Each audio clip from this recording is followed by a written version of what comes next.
एक जंगल में एक हाथी और एक बकरी रहते थे। दोनों बहुत पक्के दोस्त थे।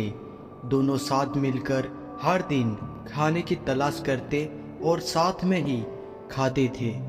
एक दिन दोनों खाने की तलाश में अपने जंगल से बहुत दूर निकल गए।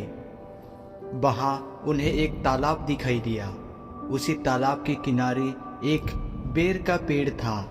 बेर का पेड़ देखकर हाथी और बकरी बहुत खुश हुए। वो दोनों बेर के पेड़ के पास गए।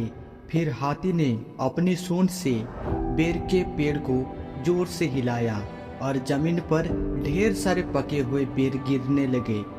बकरी जल्दी जल्दी गिरे हुए बेरों को इकट्ठा करने लगी। उसी बेर के पेड़ पर एक चिड़िया का घोंसला भी था, जिसमें चिड़िया का एक बच्चा सो रहा था और चिड़िया दाने की खोज में कहीं गई हुई थी। बेर का पेड़ जोर से हिलाने के कारण चिड़िया का बच्चा घोंसले से बाहर तालाब में गिर पड़ा और डूबने लगा। चिड़िया का बच्चे को डूबता हुआ देखकर उसे बचाने के लिए बकरी तालाब में कूद गया, लेकिन बकरी को तैरना नहीं आता था। इस वजह से वो भी तालाब में डूबने लगी। बकरी को डूबता हुआ देखकर हाथी भी तालाब में कूद गया और उसने चिड़िया के बच्चे और बकरी दोनों को डूबने से बचा लिया। इतने में चिड़िया भी वहां पर आ गई थी और वो अपने बच्चे को सही सलामत देखकर बहुत खुश हुई। उसने हाथी और बकरी को इसी तालाब और बेर के पेड़ के पास रहने के लिए कहा। कुछ ही दिनों में चिड़िया का बच्चा बड़ा हो गया।